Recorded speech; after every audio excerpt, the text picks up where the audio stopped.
before we talk a lot about documentation. The only thing I didn't ask them for actually was their social security number. And that's because my boss said I couldn't.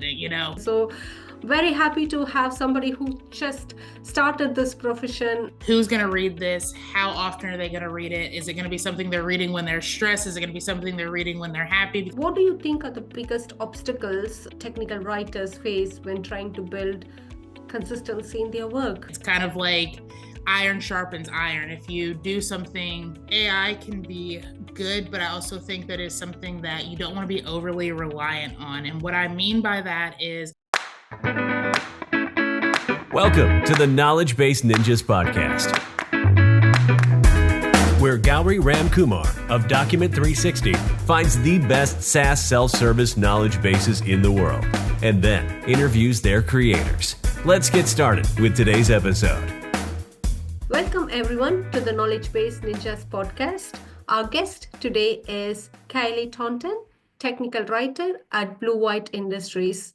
How are you, Kylie? I'm doing very well. How are you? I'm good. Thank you for asking.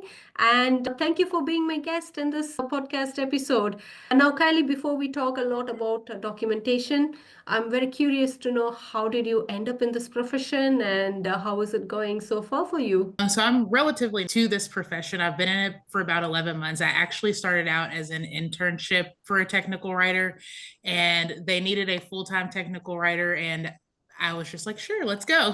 So right. Just one of those things where it kind of came into my lap and I've enjoyed every minute of it. Fantastic.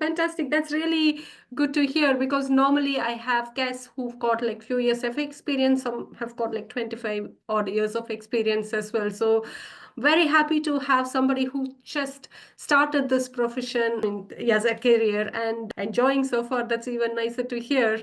Now, as a technical writer, how important do you think is consistency as a quality to manage urgent situations? I think for myself personally, I actually have an urgent request protocol that anyone who I work with for documentation, they have access to. So for me personally, I use a form and they go in there, they submit whatever they need to submit, and I ask them like basic questions. The only thing I didn't ask them for actually was their social security number. And that's because my boss said I couldn't. But I just have them fill out anything I want to know. Who might be a stakeholder in this process? Is this person aware? And I think that right there. And I also let them know within a 24-hour window, they'll have a response. And with a 48-hour window, that document will be uploaded for them. And I think communication is a very big part when it comes to dealing with urgent documents. Absolutely. Now, on the same lines, what do you think are the biggest obstacles technical writers face when trying to build consistency in their work?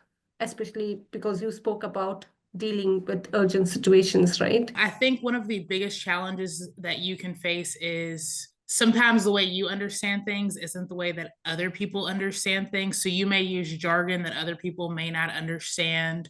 So I think it's very essential as a technical writer to very much think of things of who's going to read this, how often are they going to read it, is it going to be something they're reading when they're stressed, is it going to be something they're reading when they're happy? Because if you're writing an instruction manual and it's something urgent that's going on, for example, we make fluid metering pumps, let's say their pump for some weird reason has shut down. It's probably easier to put that in the front under the urgent section, what to do if your pump is shut down, than put it all the way in the back of the instruction manual. Yeah. So I think putting yourself in the position of the people reading the document and having a consistent format that you use is a way to prevent inconsistencies with documentation.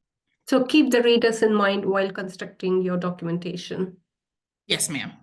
Fantastic.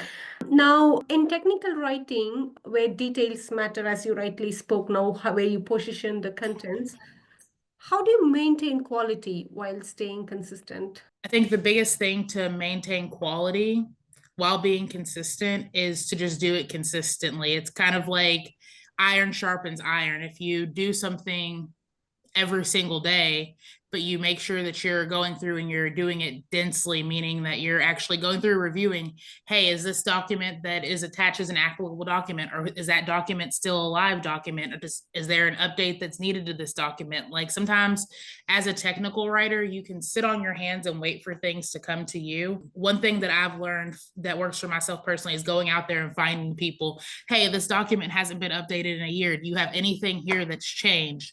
What day do you want me to follow up with you? Hey, it's the day I'm supposed to follow up with you. Sometimes you have to be that team player that sometimes goes a little bit harder behind the scenes, and you might not get that recognition. All right. Okay. Now, why and when does work build up for technical writers in the manufacturing industry in particular? Let's say for actually a situation we're going through now, a supplier closed down recently. So we had to figure out how to make this part in-house. Now that this part is made in-house, well, we need an instruction to make that in-house. We now need a new updated part number, which means all of the previous work instructions that had the old part number have to be updated. And let's say it's a line that produces 7 to 8 pumps. Well, that's at least 16 to maybe 24 documents that need to be edited because of one small change. All right. Wow. So how are you coping with this? I love a challenge, to be honest with you. I think that I'm very open-minded to challenges. I think that going through things that maybe are considered obstacles to other people, or I kind of consider them blessings. It's a way for me to see how much grit and how hard I'm willing to try. All right. Sounds interesting. Now, again, something related to manufacturing industry. How is AI doing? How is the advancement of AI in your space? So I think AI can be good, but I also think that is something that you don't want to be overly reliant on. And what I mean by that is I think it's a great way to figure out, hey, I'm making a work instruction for, let's say you do lean manufacturing and you're making a work instruction. One thing we do is like supermarket pull systems. You can use that as a base guideline to kind of figure out, hey, how are we going to implement this company wide? Are we going to start with this in a small area and branch it out? And I think things like AI are very assistive with helping with clarity and processes, because, you know, a lot of times people wear a lot of hats within the manufacturing industry. So sometimes you may have a question that might not be, hey, let me go find this person and chase them down. It might be easier for you to, hey, ChatGPT, who would be responsible for these kind of tasks? And then you have a general idea, and then you can reach out to people after you've had your draft proposed. Understand. Now, Kylie, let's go to the rapid fire round questions. Yes. Any documentation related resources you can recommend to our audiences today? I recommend Write the Docs. Right. Thank you. Now, one word that comes to your mind when I say the word documentation. Consistency. Yeah. Now, piece of advice you would give to your 20-year-old self? Well, I'm only 27, and my life, I'm a little bit of backstory about me. My life, I've been through 28 states at the age of 27. I did a 1.5 year long road trip. And the one thing that I would tell my 20-year-old self is that everything works out when it needs to, not when you want it to.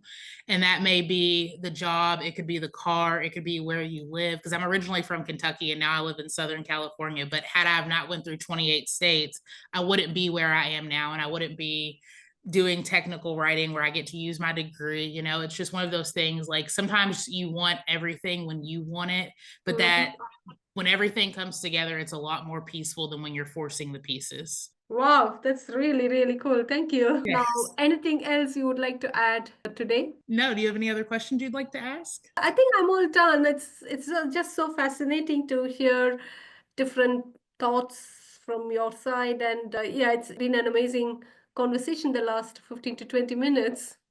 Yes, thank you. Thank you. Thank you. Brilliant. So Kylie, all the very best for all your projects. And yeah, you're already doing a great job. Please continue to do more in this industry and with this career, and all the very best. Yes, thank you very, very much. Thank you. Take care. Thanks for listening to today's episode of the Knowledge Base Ninjas podcast. Please head to iTunes, rate, and provide honest feedback on the podcast. See you next week.